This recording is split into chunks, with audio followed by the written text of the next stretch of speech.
France Maghreb 2. Merci de nous rejoindre sur France Maghreb 2 après être libéré des bouchons. Elle est là, les amis.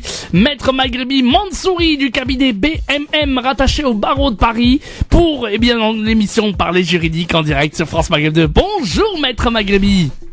Bonjour. Ah, je me suis trompée de micro. Ah voilà, c'est pas grave. Bonjour Medjahid et bonjour à tous les auditeurs. Comment allez-vous ? J'espère que vous allez bien. Oui, ça va très très bien. Maître Maghrebi donc est spécialisé dans le droit du travail, droit de la santé, droit des étrangers, le droit pénal. Et chaque samedi, vous êtes là, Maître, pour nous parler d'un nouveau thème. Et là, c'est un thème qui va parler à tout le monde aujourd'hui puisqu'on va parler de la discrimination raciale, c'est ça ? Non, plutôt de l'incitation à la haine raciale. Incitation à la haine raciale. Bon. Ce qui n'est pas bien. la même chose parce que justement, la discrimination, on en parlera lors d'une autre émission. Ah oui, tiens, pourquoi pas. D'accord, très bien. Alors, l'incitation à la haine raciale, qu'est-ce que c'est ? Comment ça se parle ? Qu'est-ce qu'on en dit ? Et comment faire, justement ? Alors, justement, donc l'incitation à la haine raciale, je trouvais que c'était un thème qui était pas mal d'actualité parce qu'on parle beaucoup de racisme, on parle beaucoup de colère, on parle beaucoup d'incitation aussi. Donc je me suis dit pourquoi ne pas aborder ce thème d'incitation à la haine raciale, histoire d'expliquer aux auditeurs ce que c'est exactement, en quoi ça consiste. Parce que on peut tous se retrouver dans une situation où on aura en face de nous peut-être un interlocuteur ou un programme ou un article qui visera l'incitation à la haine raciale. Et dans ce cas-là, il faudra absolument le dénoncer, d'où la raison de ce thème. Alors ce qu'il faut savoir, c'est que la loi punit les actes de racisme. Donc, les actes de racisme sont bien encadrés et sont punis, mais elle les punit comme étant, elle les punit tout autant que l'incitation à la haine raciale. C'est-à-dire que on va quasiment mettre au même niveau l'acte de racisme et l'incitation à la haine raciale. Alors, qu'est-ce que l'incitation à la haine raciale ? L'incitation à la haine raciale, c'est lorsqu'on va chercher à provoquer de la haine, un sentiment désagréable, un sentiment négatif à l'encontre de deux personnes en raison de leur origine ethnique ou nationale ou en raison de leur religion. Donc l'incitation à la haine raciale, c'est lorsqu'on va chercher à provoquer de la haine contre un groupe de personnes en raison de leur religion, de leur origine ethnique ou nationale. Donc c'est assez désagréable lorsqu'on appartient à un groupe ethnique ou lorsqu'on appartient à une certaine nationalité ou à une certaine religion d'entendre des personnes ou des groupes de personnes inciter à ce qu'on haïsse, à ce qu'on en arrive à ne pas aimer, voire à détester les personnes qui appartiennent à cette religion ou à cette ethnie ou à cette nation. Donc voilà, donc c'est ce qu'on appelle l'incitation à la haine raciale. Ça peut être plus ou moins violent. Des fois, c'est assez désagréable. Je sais pas si tu t'es déjà retrouvé dans cette situation. Heureusement non. Mais voilà, c'est assez fréquent et c'est assez désagréable. Donc les personnes qui vont être visées, comme je disais, ça peut être des groupes de personnes qui vont pas être dénommées, mais on va dire par exemple les Belges, les Français, les Italiens, du fait de leur nationalité, où ça va être les musulmans, les chrétiens, les juifs, du fait de leur religion. Voilà, ça va être un groupe de personnes qui appartiennent donc à une certaine catégorie, ou ça peut être des personnes directement désignées par leur nom. Donc là, ce qu'il faut savoir, c'est que c'est puni par la loi. Que l'incitation, elle soit publique ou privée, parce qu'elle peut être publique, c'est-à-dire tenue dans des réseaux sociaux, ça peut être tenu dans la rue, ça peut être tenu via plusieurs médias, ou ça peut être privé, c'est-à-dire dans un petit cadre restreint entre amis, lors d'une réunion professionnelle ou lors, je sais pas moi, d'un anniversaire ou autre, donc dans le cadre privé. L'incitation à la haine raciale, donc elle est reconnue et elle est punie par la loi, qu'elle soit publique, qu'elle soit réalisée dans le cadre public ou dans le cadre privé. Donc comment est-ce qu'on peut faire pour que cette incitation à la haine soit punie? Parce que lorsque vous êtes face à cette situation-là, lorsque vous avez en face de vous des personnes qui vont inciter à la haine raciale en raison de la religion de la personne ou de sa nation ou de son ethnie, eh bien sachez que c'est puni par la loi. Et comment c'est puni? Eh bien, il faut saisir directement le procureur via le tribunal. Normalement, il faut le saisir en vue qu'il soit constaté les propos qui ont été tenus. Et une fois que on a ce constat, il y aura des actions qui seront menées. Mais donc, ce qu'il faut savoir aussi, c'est qu'il y a plusieurs associations, il y a plusieurs groupes qui existent pour lutter contre ce problème, et il ne faut vraiment pas hésiter à se rapprocher d'associations de lutte contre le racisme pour vous aider à vous constituer partie civile et obtenir des dommages et intérêts. Et notamment pour que cette association elle puisse vous aider lorsque le procureur a été alerté, à saisir le tribunal dans le cadre par exemple d'une citation directe.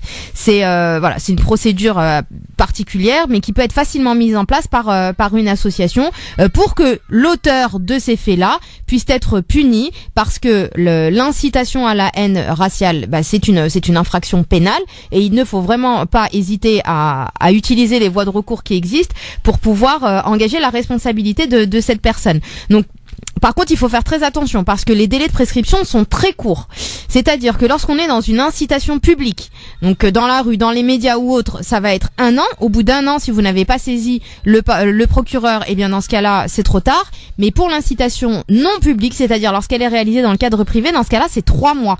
Donc c'est très court. Il faut vraiment faire très très vite. Et si jamais vous êtes dans le cadre d'une incitation sur un site internet ou sur un hébergeur, et ben dans ce cas-là, vous pouvez même aller jusqu'à saisir le juge des référés pour faire en sorte que le site soit bloqué et qu'on puisse plus avoir accès à ces informations. Donc comme je vous disais, c'est une infraction pénale qui va être punie d'1 an d'emprisonnement et de 45 000 € d'amende. Donc vraiment, ne pas hésiter à saisir le procureur de la République lorsque vous êtes face à une situation que vous considérez comme étant de l'incitation à la haine raciale. Parce que voilà, cette incitation à la haine raciale a pour but d'amener à détester son prochain, à détester les autres, à les haïr, et cela uniquement en raison de son origine ou de sa religion ou de sa nation ou autre, peu importe. Mais voilà, c'est une infraction avant tout pénale, c'est un délit qui est puni d'1 an d'emprisonnement et de 45 000 € d'amende. Donc vraiment, ne pas hésiter à utiliser cette voie de recours, parce que comme je vous le dis à chaque fois, vous avez des droits, donc il faut les faire respecter. Merci beaucoup, Maître Maghrebi, pour ce thème qui était très intéressant, évidemment, puisqu'il est toujours autant d'actualité en France, et je crois même de plus en plus. Donc il faut vraiment pouvoir se défendre et saisir les, bien sûr, juridictions compétentes dans la matière. Bien, allez, vous avez des préoccupations juridiques, vous avez des questions juridiques à poser à Maître Maghrebi, et ben elle est là pour vous répondre, les amis. C'est des questions totalement gratuites. Eh bien, vous nous appelez le standard, c'est le 01 40 33 9000, 01 40 33 90 00. N'hésitez pas, c'est la consultation instantanée, c'est totalement gratuit, et Maître Maghrebi vous répond dès maintenant. Donc si vous avez une question, si vous avez déposé un dossier en préfecture, ça n'a pas abouti, regroupement familial, problème de travail, problème dans tout genre, Maître Maghrebi vous répond dans un instant. Allez-y, 01 40 33 9000. Bombardez-moi le standard, les amis. Et aujourd'hui, je vous le rappelle, eh bien, c'est Maître Maghrebi avec ses compétences exceptionnelles qui sera là pour vous répondre. À tout de suite, les amis. France Maghreb 2, France Maghreb 2. Sur 99.4 FM, sur 99.4 FM à Metz et toute sa région. Allez, merci de nous rejoindre sur France Maghreb 2, évidemment, dans l'émission Parler Juridique. Et je vous rappelle que si vous voulez joindre Maître Maghrebi Mansouri en dehors de l'antenne pour des consultations personnalisées, vous avez besoin d'elle pour un dossier, parce que vous avez besoin d'une avocate, eh bien voici l'avocate sérieuse, efficace et honnête. Elle est spécialisée dans le droit du travail, droit de la santé, droit des étrangers, le droit pénal également. Vous pouvez joindre Maître Maghrebi, notez bien son numéro, 06 12 14 34 96, 06 12 14 34 96. Maître Maghrebi qui répond gratuitement à vos questions, vos interrogations juridiques. 01 40 33 9000, notez bien le numéro de téléphone, 01 40 33 9000. Maître Maghrebi, on va tout de suite commencer dans le 94 avec un premier auditeur. Allô, bonjour monsieur. Oui, bonjour Michel, ça va? Ça va, comment allez-vous? Quel est votre prénom monsieur? Mon prénom c'est Ali. Ali, bon, ouais. Ali, on vous passe Maître Maghrebi et allez-y, n'hésitez pas à poser votre question. Oui, j'ai un petit souci avec le permis. Moi, j'avais une suspension du permis en 2011 de 6 mois. Et j'ai passé la suspension, j'ai récupéré mon permis. Après, j'avais un jugement de 2014. J'ai passé au jugement j'étais absent, quoi. Ils m'ont jugé comme quoi j'étais annulé, le permis était annulé en 10 mois, 2014 en 2015. Moi, j'ai travaillé depuis 2009, je travaille. Et j'ai rien reçu, aucune lettre, rien du tout. Je voulais, mon permis est fini le 19, c'est un poids lourd, quoi, le 19, en 2017. Quand je voulais faire la visite pour renouveler le poids lourd, chaque 5 ans, ils m'ont dit à la préfecture comme quoi vous avez une annulation, ça date de 2011, et voilà, quoi, et je voulais savoir, parce que moi j'étais jugé en absence, j'étais pas présent, quoi. Alors, ce qu'il faudrait, c'est déjà peut-être essayer de récupérer la décision qui a été rendue à votre rencontre, parce que finalement, si je comprends bien, elle vous a jamais été notifiée. Si, mais j'étais notifié en 2016, mars 2016 par la police. Ils m'ont envoyé une convocation comme quoi j'avais une notification du jugement. Ça date de 2014. Ils m'ont pas demandé ni permis ni rien. Mon permis, je l'ai encore jusqu'à maintenant, quoi. Et la préfecture, ils m'ont dit qu'il est invalide le permis. Alors, donc la moi, décision, le jugement... J'ai travaillé en poids lourd, j'ai les fiches de paie 2014, 2015, 2016. Voilà, quoi. J'ai les preuves comme quoi je travaille en poids lourd. Oui, mais là, moi, en fait, si vous voulez, dans le cadre d'une annulation de permis, il y a... En fait, il y a 3 solutions. Administratif et judiciaire, je oui, sais. mais non, c'est pas ça. C'est qu'il y a 2 solutions. C'est soit vous faites un recours contre cette décision, la décision d'annulation du permis. Et là, la décision d'annulation, elle est venue à la suite d'une décision du tribunal correctionnel, si je comprends bien. Et ça devait se faire dans les 10 jours à compter de la notification du jugement. Donc, c'est-à-dire que si le jugement vous a été notifié, vous aviez que 10 jours pour pouvoir faire appel de cette décision. Or là, ça va être trop tard. Vous pouvez plus faire ça. Oui. Donc, c'est surtout si vous me dites que c'était en 2016. Donc là, j'ai l'impression que la seule solution qui s'offre à vous, ça va être de repasser votre permis de repasser votre permis de conduire. Mais moi, en fait, le jugement, c'était jugé en 2014. Oui, mais c'était un jugement où vous étiez pas présent. Donc c'est un Voilà. D'accord. En fait, moi, en 2011, j'étais pas absolument jugé. Ils m'ont annulé le permis et j'ai fait un recours. En 2011, j'ai fait un recours et j'étais en chômage à cette période et ils ont fait un avocat. L'avocat, c'était un avocat d'office. Il m'a dit, tu viens pas, c'est pas la peine. Moi, je suis pas venu et comme au tribunal, j'ai parti, ils m'ont dit comme quoi, moi, j'étais d'accord au premier jugement. Non, faut toujours aller dans une procédure pénale, moi, il faut toujours y aller. Vient pas, c'est pas la peine. Moi, j'ai pas parti et voilà, quoi. Non, il faut toujours, surtout quand vous avez une audience qui relève du caractère pénal, il faut toujours vous y rendre. C'est obligatoire. C'est votre présence à vous qui est obligatoire, c'est pas celle de l'avocat. Non, mais l'avocat, elle m'a dit, tu viens pas. Moi, je savais pas, je connais pas le corps des machins. Et voilà, là, en tout cas. Moi, je voulais savoir, est-ce que je peux écrire je sais pas, au procureur ou n'importe qui, moi, parce que le poids lourd, ça coûte cher, ça coûte au moins 10 000 euros, hein, pour passer un permis poids lourd. C'est pas facile, c'est pas un permis B ou... Et moi, j'ai les cartes, il y a des cartes avec des professionnels, cartes conducteurs, machin, là, ils sont à jour. Jusqu'au 2020, je dois renouveler, il y a le FIMO et tout. Je ne sais pas, normalement, moi, je vais pas qu'on ait une annulation, je passe juste le code. Quand est-ce que vous avez eu connaissance de l'annulation de votre permis de conduire? En 2016. D'accord, donc depuis 2016, vous savez que votre permis est annulé? Non, en 2016, ils m'ont dit le jugement. Comme quoi, c'était annulé en 2014, mais la préfecture, elle m'a jamais envoyé un papier comme quoi envoyé un autre permis ou permis annulé ou jamais. Moi, j'ai une notification oui, mais c'est parce que juste pour le jugement. Oui, mais c'est parce que c'est une annulation par le tribunal. Voilà, vous avez une annulation par le tribunal. Donc là, quand vous avez une annulation par le tribunal, il faut faire appel, comme je vous disais, de la décision dans les 10 jours. Donc là, c'est vraiment trop tard. Il n'y a pas un autre moyen moi, c'est pour ça que j'ai appelé, s'il y a une solution. Parce que c'est pour ça que j'ai appelé, quoi. La seule solution, là, vous êtes vraiment, depuis 2016, vous êtes au courant. Donc, n'importe quel juge va vous dire, mais vous avez attendu 2 ans avant d'essayer de trouver une solution? Non, moi, c'est pas ça, j'étais au courant. Moi, parce que mon permis, c'est valable à chaque 5 ans, le poids lourd. Moi, en novembre 2017, la fin de validation du poids lourd. Moi, c'est là-bas. Moi, j'ai posé le dossier à la préfecture. Et eux, là-bas, ils m'ont dit qu'il était annulé, le permis. Ah ouais, en fait, il a déposé pour son renouvellement et c'est là qu'il a constaté qu'on lui a dit qu'il était annulé. Oui, voilà. sauf qu'on lui avait déjà dit, en fait, on lui avait déjà dit que son permis était annulé en 2016 lorsqu'il a eu le jugement, mais de ce que j'ai compris, c'est que vous attendiez un courrier de la préfecture parce que vous pensiez que c'était comme une décision administrative. Sauf que c'est pas comme ça que ça se passe lorsque on a une annulation du permis de conduire par un tribunal. Ouais. C'est à compter du jugement. Voilà. Ah oui, là, il n'y a plus rien à faire malheureusement. Et donc là, ça va être à part repasser votre permis ou peut-être. Je vais le passer. Il n'y a pas d'autre. Là, vous êtes trop hors délai. C'est-à-dire, on est vraiment 2 ans après. C'est même si vous écrivez au parquet, ils vont vous dire, mais attendez, la décision, elle vous est notifiée depuis 2016 et vous l'avez toujours pas repassé encore et vous continuez à conduire sans votre permis. Ça va plus l'énerver et vous mettre dans une situation délicate qu'autre chose. Donc, c'est là, moi, je tentais de voir après si vous pouvez pas ne repasser que l'épreuve. Voilà, c'est ça. Moi, que l'épreuve théorique ou. Je passe juste le code. J'ai passé le test techno, ça, machin, et mais on verra, pas de problème. On verra. Bon, bah Ali, désolé. Merci beaucoup.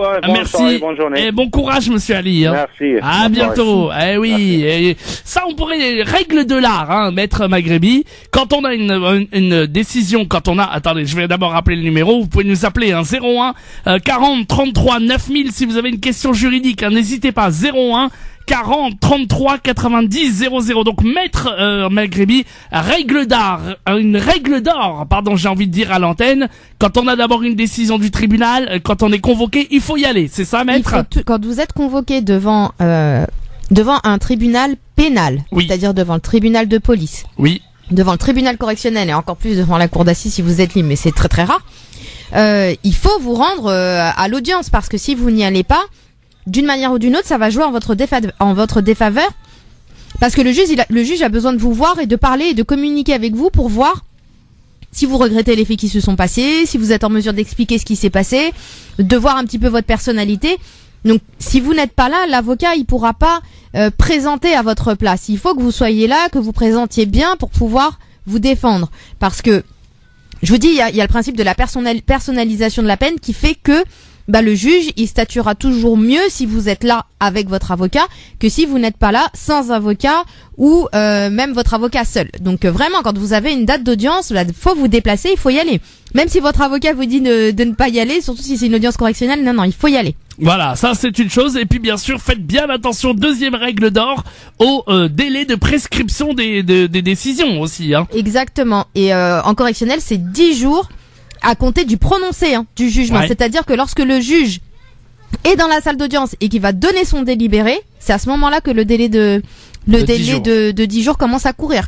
Donc vraiment, surtout si vous êtes là ou si votre avocat est là. Et des problèmes qui ont souvent eu lieu, c'est que l'avocat était présent, la personne n'était pas présente, la décision est prononcée par le magistrat.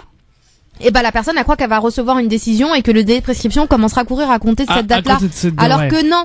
Votre avocat était là, le délai de 10 jours commence à courir à compter de cette date. De cette date-là.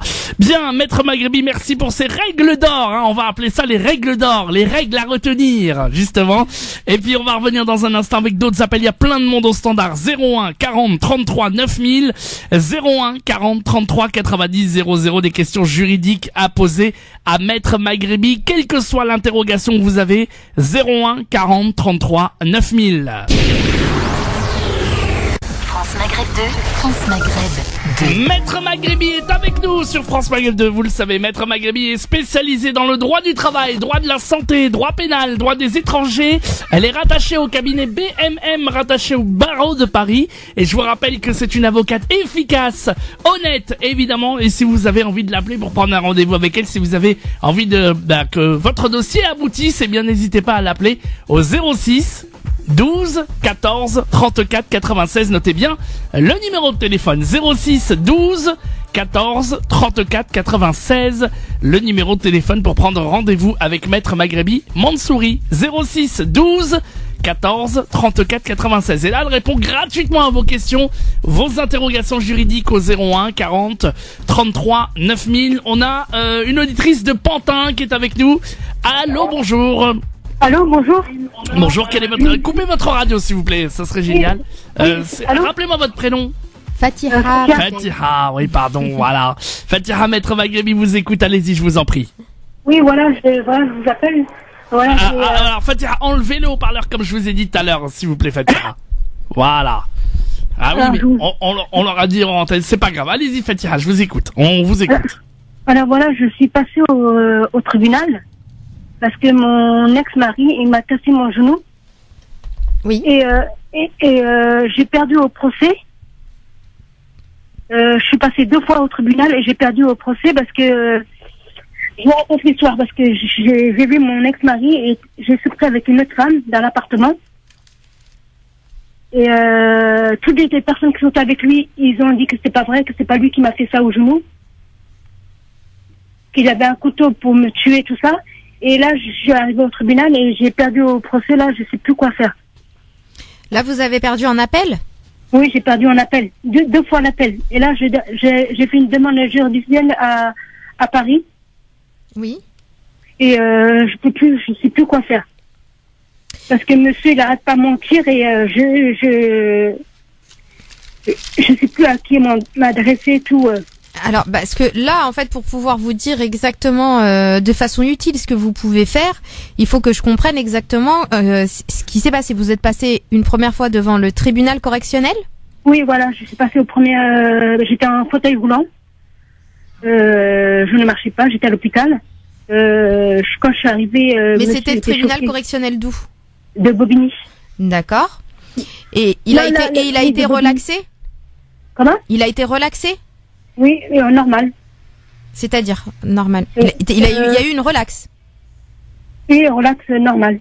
D'accord. Et donc la relaxe, une fois qu'il y a eu la relaxe, qui a fait appel? Là, après les juges, ils m'ont dit, le juge, la présidente, tout ça, ils m'ont dit que je dois faire un expert médical. D'accord. J'ai mon avocat de Bobigny. L'expertise médicale, c'est pour la réparation, les dommages et intérêts. Oui, voilà, pour prouver que c'est bien monsieur qui m'a fait le genou. Mais moi, j'avais pas les moyens pour payer un expert. 1 000 €. D'accord. Moi, j'ai pas les moyens. Donc vous n'avez pas fait l'expertise. Mon médecin. Oui, mon médecin celui qui m'a repéré. Mais le médecin qui m'a repéré, il est parti à l'hôpital. Il a changé de l'hôpital. Il est parti sur D'accord. Paris. Et donc après, vous êtes repassé devant le même tribunal. Oui, le même encore. Et là, je suis partie chercher un dossier il y a pas longtemps pour passer aux demandes juridictionnelles à Paris. Devant la cour d'appel. Voilà. Donc là, vous n'êtes pas passé encore devant la cour d'appel. Non, pas encore. D'accord. Donc en fait, il y a eu 2 audiences devant le tribunal correctionnel. Voilà. Il y a une décision de relax qui a été rendue et sur intérêt civil, qu'est-ce qu'ils ont prononcé? Ils ont dit que toute sa bande là, ils ont dit que c'est moi que je suis. Non, au niveau de vos dommages et intérêts, est-ce qu'ils ont accepté votre demande de dommages et intérêts ou pas? Oui, ils ont demandé parce que mon avocat, elle m'avait dit 10 000 €. Oui. Et les juges et la présidente, ils ont dit 800 €. Et moi je dis non, c'est pas possible. C'est lui qui m'a fait. D'accord. Et donc là, les 800 €, vous avez fait appel par rapport à ça? Oui, voilà. D'accord. Et est-ce que donc vous avez fait appel sur intérêt civil? Est-ce que vous savez si le parquet a fait appel? Je sais pas, moi je connais rien dans les papiers. En fait, il faudra voir si le procureur a fait appel de la décision. Parce que vous ne pouvez faire appel, vous pouvez faire appel sur les intérêts civils. Oui. Et pour le volet pénal, il faut vous rapprocher du procureur pour savoir ce qu'il a fait. Ah d'accord. D'accord. Et après, il faudra voir un petit peu le dossier. Là, je pourrais pas vous dire là comme ça. Mais en tout cas, vous avez suivi la procédure à suivre. À savoir que vous avez fait appel de la décision. Oui, voilà. Et là, il y aura une nouvelle date d'audience qui va être prononcée, mais ce sera surtout sur les intérêts civils. Donc, faut voir pour le volet pénal. Faut voir avec le procureur. Voilà. Bon, on verra, on va vous prendre en antenne pour vous dire deux, trois choses parce que malheureusement on arrive au terme de l'émission et ça passe très très vite, d'accord. Bon, ne quittez pas, hein, d'accord. Oh là là, maître Maghrebi, ça passe très très vite aujourd'hui. Ça passe trop vite. Oui, tout à fait. Ben voilà. Merci en tout cas à vous tous qui avez été aussi nombreux. On n'a pas pu prendre d'autres appels malheureusement. Je vous rappelle que maître Maghrebi Mansouri est joignable à son cabinet. Si vous avez besoin d'elle, si vous avez besoin de ses services, eh bien vous pouvez la joindre au 06 12 12 14 34 96. Notez bien son numéro de téléphone. Vous prenez rendez-vous à son cabinet 06 12 14 34 96. Maître Maghrebi est spécialisé dans le droit du travail, droit de la santé, droit des étrangers, droit pénal et donc très efficace. 06 12 14 34 96. On vous laisse les mots de la fin, Maître Maghrebi, évidemment. Merci Medjed, merci à tous les auditeurs pour vos appels et pour les messages que vous m'avez envoyés pendant l'émission, auxquels je n'ai pas pu répondre, mais merci beaucoup. J'espère que le thème d'aujourd'hui vous a plu et puis que vous serez avec nous aussi fidèles et aussi nombreux la semaine prochaine. D'ici là, comme je vous le dis à chaque fois, parce que c'est très important et des fois c'est en répétant qu'on finit par comprendre et par enregistrer, que vous avez des droits. Donc, s'il vous plaît, faites-les respecter. France Maghreb 2. France Maghreb 2. Pour ensoleiller et accompagner vos journées et vos nuits. France Maghreb 2.